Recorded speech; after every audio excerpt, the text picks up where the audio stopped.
tuned in to a new show that's dedicated to exposing the truth, educating the youth, revealing secrets, and providing real solutions. Who are we? We are TCC Global TV. Real TV for real life.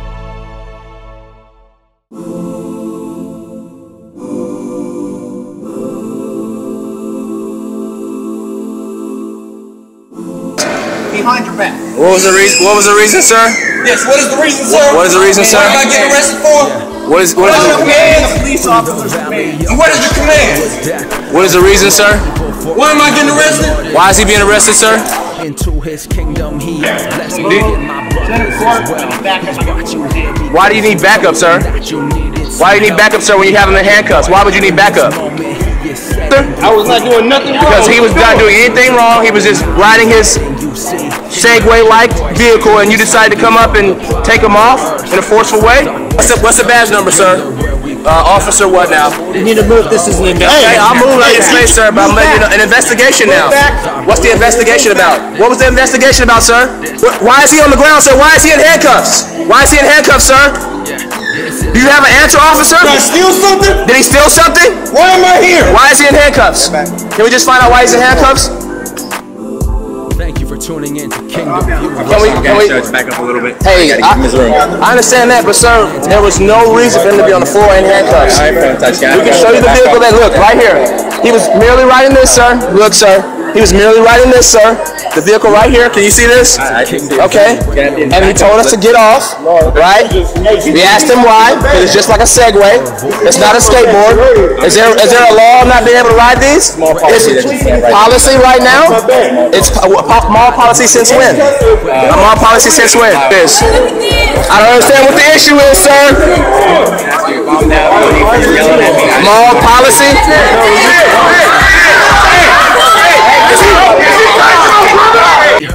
It's the show that brings up real issues and the show that gives real solutions, where everyone's voice is heard. It's the new hit dog show, Our Voice, on KVRN, hosted by Craig Richardson, Thursday nights at 6 p.m.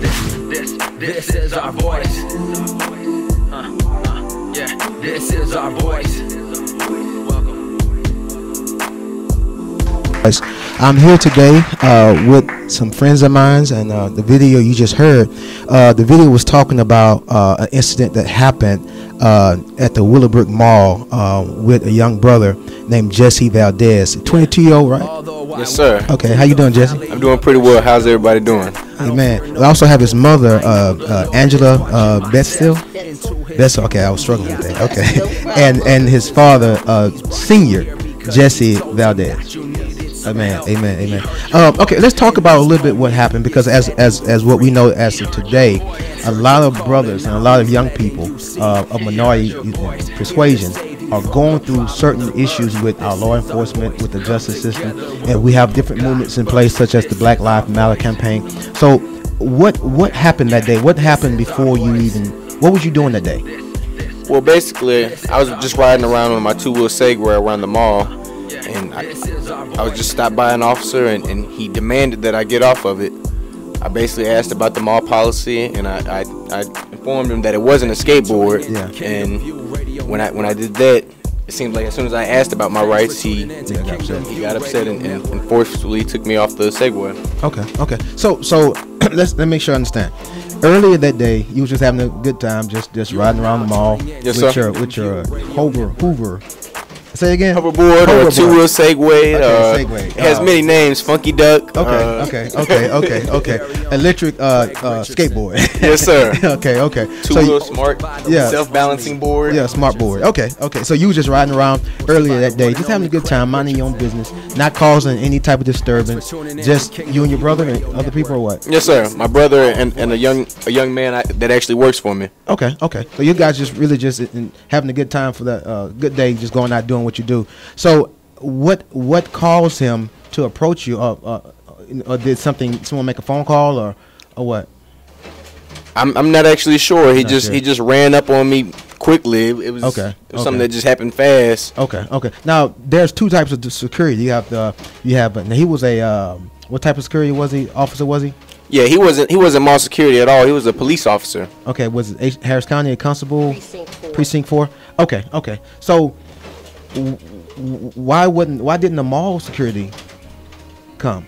And that's exactly my point. When he came up to me, I thought he was basically enforcing rules that he made up. Yeah. So that's why I was asking. I was basically asking why was I being approached by an officer rather than mall security? Yeah. Okay. Because that's normally that's what we see in Greenspoint Mall, Willowbrook Mall, all these different malls. You see the mall security handling stuff like that. You rarely see a police officer handling something as minor as that, so that was issue that when I saw it, I was thinking about. And another thing, as we listened to the clip earlier, the newscast person was talking about the rules, and when they were saying that if it was a part of the mall rules, as relates to the hovercraft hoverboard, the audio went silent, and so you couldn't hear if this was a part of the rules or not. So they blurted that part out as far as the way I'm hearing it,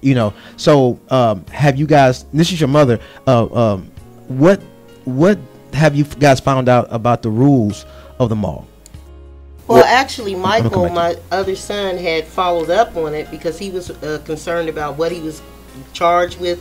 That was never made clear. He asked several times, "What am I being detained for, sir?" And his brother reiterated that fact. And so his brother followed and went to the mall security office to try to figure out what was going on with Jessie. And at that time, he did obtain a copy of the rules of the mall, and they specifically stated if someone was not following the rules, that they should be given 2 warnings and then asked to leave. Okay. If they didn't leave, then they would be charged with criminal trespassing. Which didn't happen to Jessie. Wow. His only charge was resisting arrest, which he obviously did not do.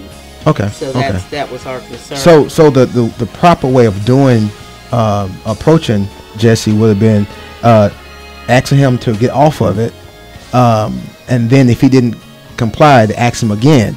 Yes, and I want to say this: the mall security were very polite, professional. Even when they approached Jessie, they asked, "What are you being handcuffed for, sir?" Oh, wow! And they were polite and courteous. Yeah. And that's what they said when it's their procedure to be polite and courteous. Yeah. He simply had to say it's against policy regulations. Yeah. If he had started that way, this never would have occurred. And there's no signs anywhere in the mall says no. Right. No, sir. And the rules are ambiguous at best. It just says unauthorized vehicles, but there's no specific, even skateboards. There's nothing listed out specific. It just says unauthorized vehicles. Okay. So, and Mr. Jessie Senior, what's this about this video? You both can answer this. This video that's you saying that there's a missing video. Yes, sir. Come in where this I'm going to call it a police crime took place at the mall, right directly on top of where this scene took place at. There's 7 seconds of mall security camera footage that is missing. Wow. That would clear Jessie of all charges. Yeah. Okay. And we're just asking as parents, as well, to have those released. Yeah. And let the public, the world know, and let them decide. Okay. Okay. Miss Angela. So the video that he was referring to is the video that the mall had. Where was this video located? Well, there's a camera similar to there's just a circle that's right above. We went to the mall after the fact to observe the scene. Yeah. And there's a camera like just as close as that is to where it happened. So if there's any question about what happened before, it's on the video. Okay. And the fact that they don't want to release that or don't want to talk about that.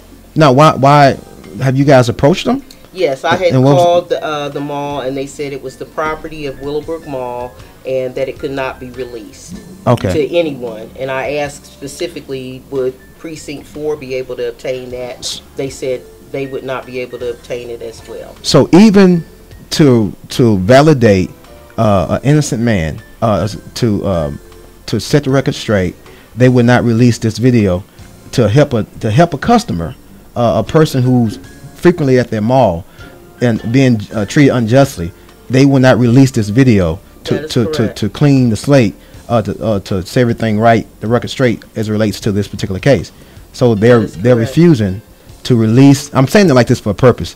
They're refusing to release a simple video. Exactly. You know, and maybe it's out of fear of being sued. But the thing is, right is always right and wrong is always wrong. So I don't see why they, other than that, why they would not want to release this tape that can drop the charges on Jessie. Now, this particular day, after he approached you, Jessie, what take him a little slower. What exactly happened? How did he approach you? What did he say, and what did you say back to him?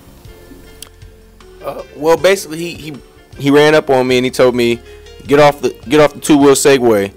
And I basically told him, you know, this is not a skateboard. And I started to ask him about the mall policy.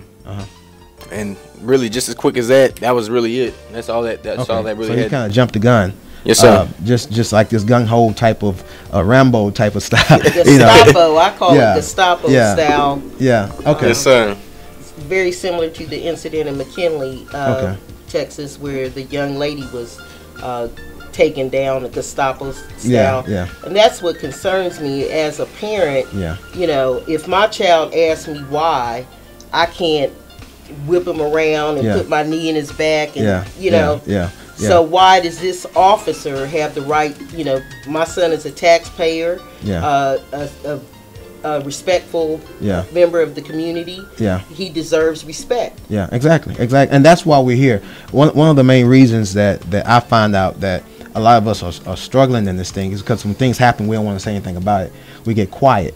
And when we get quiet, we make the situation worse. You know, and I got a big mouth, so I believe in telling it and telling it like it is, because that creates change. And it gets folks' attention.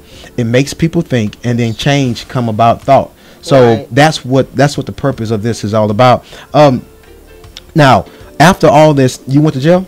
Yes, sir. How long 2 days? Wow. Yeah, 2 days. Okay, and what did you go see the judge?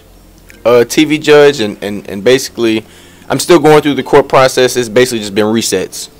Okay. Bonded out. Yes, sir. I bonded out of jail, and it's basically just been resets. I'm still working on it. Okay. What's the bail?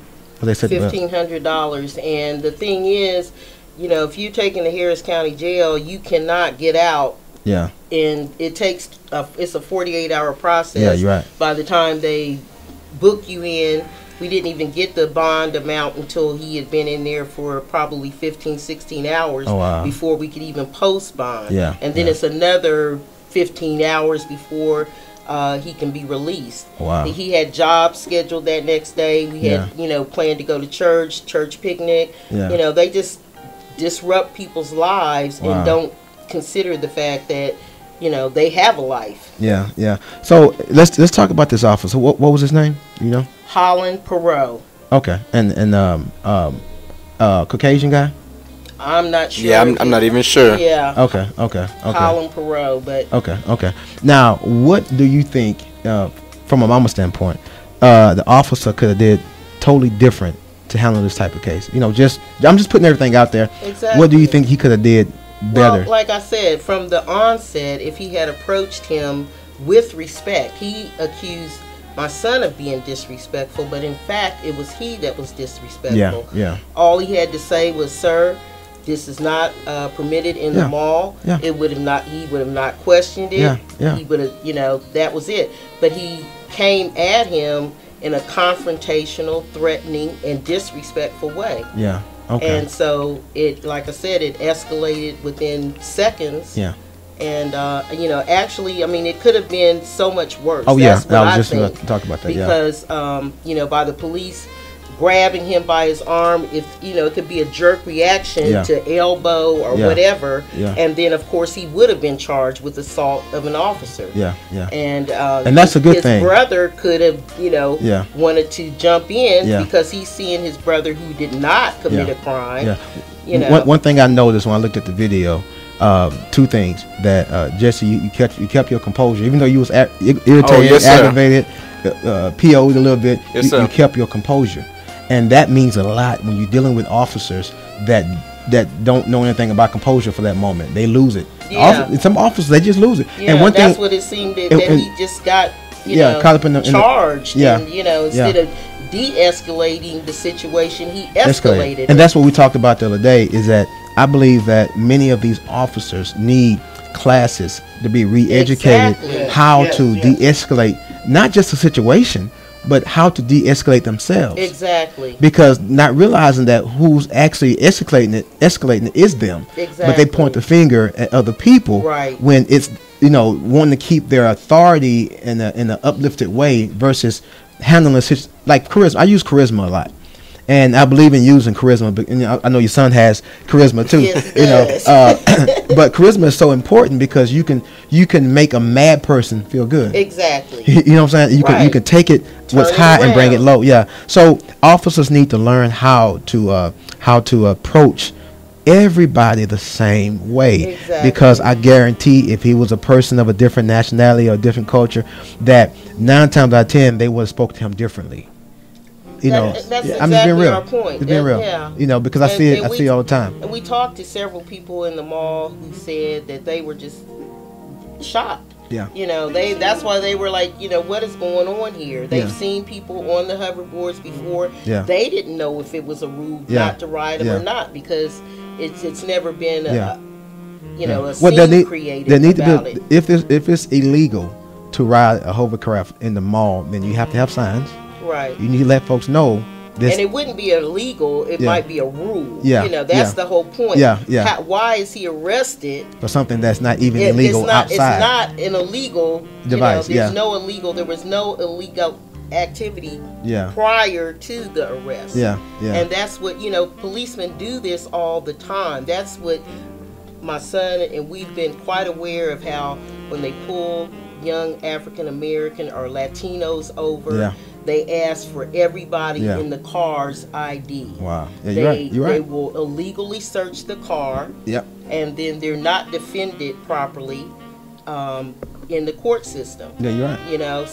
So many of our young men are caught up in this system. Mm-hmm. They put them. The first thing they do is take their license if they're caught with a blunt or Mm-hmm. a small amount of marijuana due to an illegal search. Yeah. Then the first thing they do is suspend their license. Yeah. So if you're trying to go to work and whatever, they get caught again, Mm-hmm. then they're taken to jail for suspended license. They're put on probation. Then Yeah. they Yeah. have Yeah, to of pay course. probation fees, Yeah. and they lose their jobs because they're having to go, to urinate in the cup or whatever and Yeah. make reports, and so it just is a vicious Yeah. circle, If they're educated, That's even that worse. goes all down the drain. Yeah. because They they can't now use have their a criminal education record, because they got a criminal but they've record. never committed a crime. Yeah, yeah. And that's one of the unspoken, I believe, my personal opinion, I believe that one of the unspoken objectives and agendas of the government, of our government, is to demasculate the black and the Latino men. Yes. Because they are the ones that, if you don't keep them under control, they'll take over. You know what I'm saying? And I hate to say it like this here, because this is how they look at us as roaches. And if you don't kill them all, if you don't do something to keep them at a low level, then they're going to populate, and then they're going to take over. And when it comes down to businesses, and when it comes down to education, when it comes down to being productive in the society, yeah, they fuss and they complain about African American and Latinos not doing what everybody else do, but they won't let them. They won't let them. They won't let them. Because they don't want them to. Exactly. So they don't want to get to a place where look. This is what's going on. They're not good for anything. They don't know how to do this. They don't know how to do that. But when you find one that does, we got to shut them down. Yes. And I'm actually one of them. I went to prison for praying in court. You know, so y'all didn't know that. No. No, I went to prison for praying in court, and it wasn't. They didn't have a case on me. You know, so they told me I was crazy because I believed in God. You know, so a lot of stuff that's going on now, the worst thing they could have did was let me go to prison, because I watched everything. I took notes on everything, and look at me now. So the thing is, God allowed me to go through something, right? So I have the knowledge and the know-how to be a speaker against it as time went on. So the same thing with you and all of us as minorities, men and women, that God will allow us to go through to educate us on what to do when we get out. Now this is Michael Roulac, ROULHAC. Okay. How you doing, man? My other son.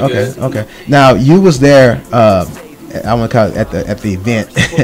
You know, yeah. Pull the mic up a little bit. All the way up. There you go. Yes, sir. Yes, sir. So what was your recollections of what happened from step to step? Well, I mean, I'm sure it's already probably been explained, but in my point of view, when I was there at the mall, we were in there for about a good 20-25 minutes. We didn't disturb anybody. We didn't bump into anything. We weren't causing a scene. Okay. My brother had kind of moved away from us just because he was on the Skywalker, so it was a little bit faster than us just walking. And then next thing I know, the cop turns back and looks at my brother, kind of pulls up his pants, and then goes right to my brother and just says, "Get off." Right, that's when my brother, started asking, is there a policy or something like that? He says that I can, and he was like, "Because I said so." Oh, wow. And he's like, my brother's like, well, it's not a skateboard, it's just like a Segway, you can ride in the mall. And that's when he grabbed him, threw him up against the window front. My brother looked back at him. As soon as he looked back at him, that's when he pulled the taser out, told him to get on the ground, and that's as soon as I hit the record button. Oh, wow. Okay. And after that, the video pretty much explains the whole situation. But it was just crazy. It was just crazy. The fact that it escalated so quickly, that they didn't really follow any of the procedures that are normally done in the mall. If somebody does happen to break one of the code of conducts or the rules in regards to the policy, because we we took the time to actually get the policies themselves. And both of them said, you're asked twice to leave before you could be given 2 warnings, arrested, or then 2 warnings to leave. And if you don't comply, then that's when criminal charges will be pressed, and you'd be put in jail for criminal trespass. Now on the video, I heard you asking the questions. Is he being detained? And you asked that one time. Why is he being detained? And sir. Over and over again, and never got an answer. And even when I was asking for his name, he just refused to give it. And that's the reason I'm mentioning that is because we give rules to black and Latino, Hispanic brothers. This is what you do. You don't do this. Police officers, you don't do that. You don't say this and you don't say that. So even if you do it, this is my point. Even if you do it the right way, 9 times out of 10, it probably won't escalate to the worst situation, but it's still not always good enough that it can create some common sense into an officer. Because the thing is, I'm listening to you. You're talking polite. You're talking with some respect. You're talking, like that you're not, the average, African American. You're talking like you got some sense. And he still did what he was going to do, the officer. So what I'm getting at is there has to be reform from the inside out. We can reform ourselves, good, true enough, but that's not enough. We have to get to a place where officers begin to respect everybody on the same playing field. Exactly. Because if they don't respect us, we can learn everything we got to learn, say it how we got to say it, and we're still going to find ourselves in the same situation because we are nothing but to them but sheep and to make money off of in the justice system. Exactly. You know what I'm saying? So we can say whatever we want to say all day long. I tell folks this, look, I teach my children respect. How to respect folk. That way they don't have an extra excuse. But we shouldn't even have to live like that. The brotherhood of officers need to be reevaluated. What's a brotherhood? Look, if you know this officer's doing this and you with that officer, you both are being held accountable. Not just the one who did the crime, but everybody. That's how they do us. Yeah, exactly. So that's they brought up his minor brushes with the law. Well, I quickly put that to rest because they were illegal searches. The first time he was arrested, he had gone to a different school. He was out of place. So the officer illegally searched the vehicle. There was a small amount of weed. They didn't know who had put it in there. Him being an honorable person, because what the officer told him was, if somebody doesn't accept the charge, then everybody in the car is going to be arrested. So him being the man of honor, he took ownership. And we just had a talk about him being responsible for who was in his car. So he did what we told him to do, take responsibility. And that's the the price that he paid for it. Okay. We're gonna take a quick break, and we got this a new song come out.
We're here again with Mr. Jessie Valdez. He is one of the young men that we often hear about on the TV and on the radio that's being abused by police officers. And we got him here right with us. And we're just talking about some of the things that he's been through and what he's doing in his life, because we want to crush the stereotype that everyone who has a run-in with the law is a thug, is no good, has no objectives in life, and we just want to dispel that because it's not factual. So we want to just thank everyone for listening. I hope that we said something that educated you or just made you aware of the current situation. What's your desire for the people who heard your statement today? Awareness. Be aware of what's going on. Amen. And speak up on it. Amen. Basically, Amen. keep your cameras rolling. Keep your cameras rolling. Yeah, don't get caught not recording the officer and it be too late. Amen. We need a being pulled over by the police app. Yeah, that's it. But you know what? It's need someone to police the police. It's coming. If you look this way, it's coming. Praise the Lord. So until next week, I want to thank everyone for listening, and I hope you have a blessed week and a prayerful week. In Jesus' name. Taking your voice around the world. Join us on KVRN's newest and hottest TV and radio talk show, Our Voice, hosted by Craig Richardson, Thursdays from 6 p.m. to 7 p.m. weekly. TCC Global's on the move. Join us.